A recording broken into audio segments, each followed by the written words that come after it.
Talvez um dos maiores desafios das pessoas seja aprender a relaxar, porque não basta você deitar no sofá ou deitar na rede, parar um pouco o que você está fazendo. Ah, parei aqui de produzir, então pronto, eu estou relaxando. Normalmente não é isso que acontece. Normalmente a pessoa fica inundada de pensamentos, entra num turbilhão, tem aquele overthinking, né? Aquele excesso de pensamento e não consegue relaxar no tanto que ela gostaria de relaxar. Às vezes ela precisa de muitas horas até conseguir desligar. Muita gente me conta isso no consultório, é muito mais frequente do que você pensa. E hoje aqui eu vou te mostrar por que que isso acontece, quem é o culpado disso tudo acontecer. É um circuito cerebral que já foi descoberto, não é uma coisa tão recente, já é um achado relativamente antigo. Eu já vou entregar logo de cara aqui o nome do vilão. O nome do vilão chama-se rede neuronal padrão. Nossa, Lucas, difícil, hein? Lá vem você com esses papos difíceis. Ei, gente, meu conteúdo é profundo. Eu não tô aqui para ficar falando o que todo mundo fala por aí. Eu vou dar uma aprofundada aqui, mas se você quiser mais, tem mais, tá? Do que se trata a rede neuronal padrão? É, vamos dizer assim, o circuito cerebral que rouba a vida das pessoas aos pouquinhos. Eu posso definir assim como aquele piloto automático que fica fazendo a gente pensar um monte de coisa que a gente não quer pensar. Geralmente é o que rouba a atenção, normalmente é o que desvia a pessoa do foco, é a rede neuronal padrão. Vamos entender um pouquinho mais. Olha, vamos pegar dois exemplos. Qual você acha que é o estado preferido da mente? É, por exemplo, essa arqueira que está aí direcionando, com foco, ela tem um objetivo claro, ou é essa moça que está com esse rosto feliz, sentado lá no sofá? A maioria que está vendo esse vídeo deve estar sofrendo algum aspecto de estresse na vida e está sujeito a achar não é sentar no sofá. Mas por incrível que pareça, a mente humana prefere estar no modo foco. Só que o que acontece é que há um exagero de uso do foco da mesma tarefa, muitas vezes, né? E não é usado o modo foco da maneira correta. A gente usa o modo foco para piorar as coisas às vezes, você vai entender. Então, como assim modo foco? Rede neuronal padrão. Entenda, essa moça sentada, se ela não souber disso que eu estou explicando, ela está ativando a rede neuronal padrão dela. A gente vive, se bobear, mais de 95% do tempo na rede neuronal padrão e 5% talvez no modo foco. Mas como eu te expliquei, o cérebro sempre prefere estar no modo foco. E no modo foco gera menos estresse mental. Se você souber usar o modo foco, você sabe relaxar muito mais rápido. E você vai entender aqui nesse vídeo. Então a rede neuronal padrão é como se fosse o robô do piloto automático, que é o que deixa a gente pensando ali à deriva, aquela coisa meio solta, aquele monte de pensamento que aparece, muitas vezes projetando problema para o futuro, muitas vezes se lamentando de erros do passado, mas não, a gente não está presente ali. Por exemplo, aquela reunião, reuniu 10 pessoas numa sala, quantos das pessoas ali você acha que estão na rede neuronal padrão, pensando em conta que tem para pagar, sei lá, e-mail que não respondeu, uma pendência que não conseguiu resolver, uma palavra que ouviu que não gostou no outro dia, uma notícia do jornal e a reunião ali acontecendo, quantos realmente estão com foco? E por que que eu coloquei essa menininha espantada, surpresa? Porque o modo foco normalmente, quando liga num adulto, é porque é alguma surpresa, é alguma novidade, é algo assim que está chamando muita atenção. E normalmente são os medos, né? Principalmente a mídia trabalha muito com medo para assustar, e aí o modo foco liga e internalizam-se aqueles medos e eles passam para a rede neuronal padrão. Eu vou continuar explicando isso aqui. Vamos avançar um pouco mais. Quais são os circuitos cerebrais da rede neuronal padrão? Olha aí, já um artigo de Harvard de 2010, não é uma coisa nova, já mostrando que a rede neuronal padrão é responsável por negativismo mental, por infelicidade, ok?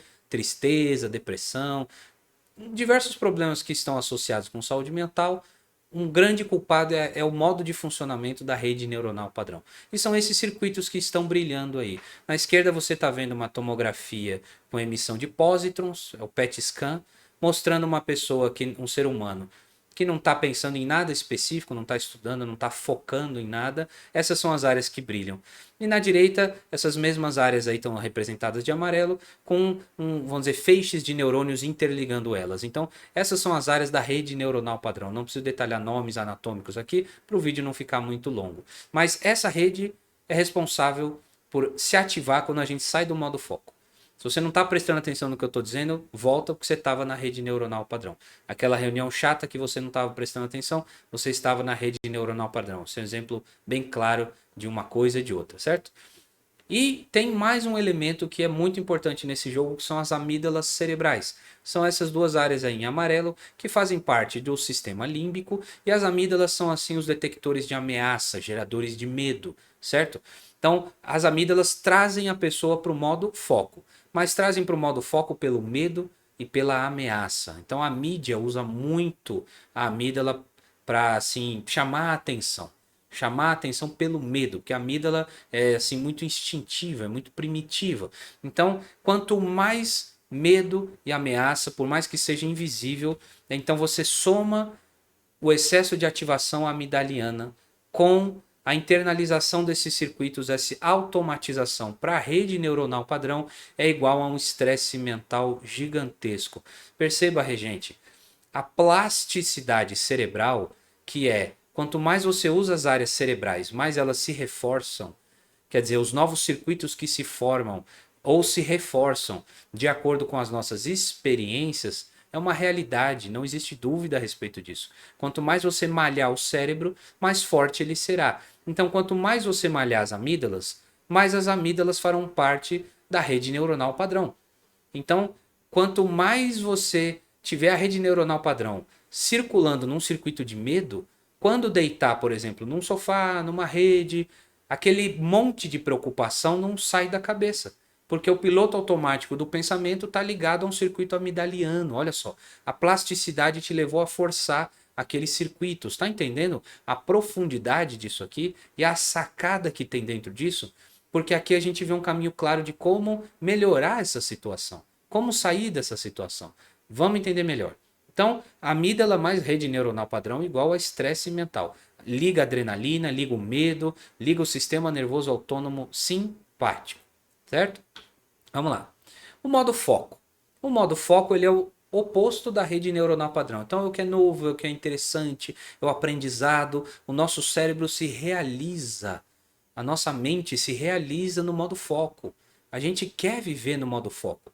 Mas, como a gente não aguenta focar na mesma coisa por muito tempo, principalmente tarefas difíceis, a gente tem que ter, vamos dizer assim, alternâncias de foco em atividades diferentes.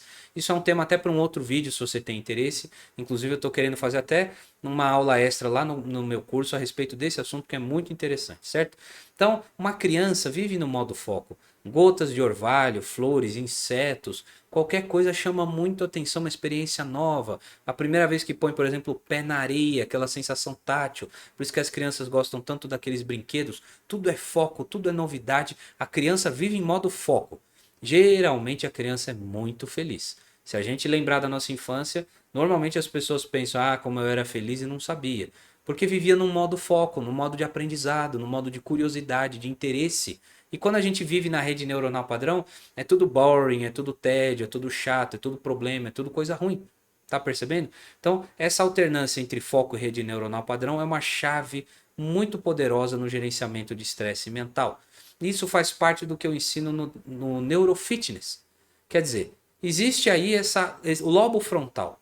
Existe o lobo frontal que é capaz de inibir a ação da amígdala, que detecta medo e ameaça. Se a gente treina o nosso lobo frontal dia após dia, fortalece, plastifica, ganha importância, ganha força, ganha automatismo também, e aí a gente passa a ter um cérebro, vamos dizer, direcionado pelo lobo frontal, e não mais por tanto circuito relacionado a medo e ameaça da amígdala. Perceba, o neurofitness, que é o terceiro princípio da tríade elástica. Por que elástica? Porque o estresse é elástico, você aumenta, você diminui, é como se fosse uma mola. Vou aumentar o meu estresse, vou ativar o simpático, vou reduzir o estresse, vou ativar o parasimpático. Então, é a ativação do relaxamento que precisa ser feita. Se você simplesmente sentar no sofá, deitar na rede, tiver uma amígdala muito forte, pelos acontecimentos da vida, pelos traumas, pelos problemas a resolver, o que vai dominar é a rede neuronal padrão e a amígdala, provavelmente. Agora, se a pessoa sabe trazer para o lobo frontal, aí a coisa fica muito diferente. Está sujeita lá, com 10 minutos de pausa, ela atingir um estágio de relaxamento profundo muito maior. Então é o neurofitness, é o treinamento do lobo frontal. E como pode ser feito esse treinamento? Tem os modos assim mais randômicos, né? Vamos dizer, a sua vida pode ser conduzida de tal modo que, sem você perceber, você está malhando mais o lobo frontal. Pela educação dos pais, pela filosofia, às vezes até assim por princípios religiosos ou éticos, ou mais tempos de reflexão. Pode ser, mas isso está sujeito a ser randômico. Percebe? É randômico, não é assim. Será que você sabe exatamente se aquilo está ativando o lobo frontal ou não? Ou se aquilo está ativando medo? Se aquilo está ativando outras áreas? Então, quer dizer, um caminho claro é conhecer o que tem no lobo frontal e exercitar ele todo dia. Então, a gente pode exercer, por exemplo, com meditação. Existem técnicas de meditação que se direcionam mais para o lobo frontal. Então, uma delas é o estilo mindfulness de monitoramento aberto. Não é qualquer meditação, mas meditação, de novo, exige uma certa disciplina, um certo ritual, não é todo mundo que gosta, né? Mas certamente é uma prática que pode direcionar para o seu lobo frontal ser mais forte. E existe um que já tem também ensaios clínicos em humanos, mais de um, sempre mostrando o benefício, que é o protocolo SMART que foi desenvolvido na Clínica Mayo. Basicamente é um protocolo de malhação de lobo frontal para inibir a ação da amígdala, do medo, da ameaça e do negativismo automático do pensamento do ser humano. Então, o protocolo SMART, eu ensino ele no módulo 4 do curso de neuroelasticidade, que é um curso de gerenciamento de estresse, onde eu reúno toda essa ciência profunda para você entender como é o gerenciamento em tempo real, independente de férias, de ganhar promoção, da vida melhorar. A vida está do jeito que está, mas o seu lobo frontal fica mais forte. Você ativa o seu relaxamento com as técnicas conhecidas de ativação de relaxamento. Não basta, de novo, deitar na rede, deitar na cama, sentar no sofá, tá sujeito você não tá conseguindo relaxar por causa de toda essa circuitaria aqui que eu estou explicando. Existem muitas formas, são mais de 25 recursos para você poder aproveitar e relaxar verdadeiramente e fazer essa elasticidade. E olha que interessante aqui, um estudo também, um ensaio clínico com adolescentes, mostrando que só de entender alguns princípios básicos, o impacto do estresse já reduz significativamente. Só de entender isso que eu já expliquei aqui, o estresse é neutro, ele pode ser bom ou ele pode ser ruim. Ele é bom quando a gente ativa ele no momento de necessidade, de luta, de sobrevivência, e quando a gente desliga ele e ativa o parasimpático. Quando é desse jeito é maravilhoso. Agora, o problema é quando a gente liga ele o tempo inteiro. Aí a pessoa senta no sofá para relaxar e aquela onda de pensamento não deixa ela relaxar, porque a rede neuronal padrão está dominada pela amígdala e a pessoa não sabe silenciar. Então a meditação é um caminho talvez um pouco mais difícil, mas muito bom. E o protocolo SMART ele é ensinado no módulo 4 do curso de neuroelasticidade. Então, gente, aqui é uma explicação de por que você precisa aprender a induzir o relaxamento. Não basta parar de fazer o que você está fazendo e achar que está relaxando, percebe? Você pode até conseguir fazer isso com técnicas que talvez você não entenda muito bem o que esteja acontecendo.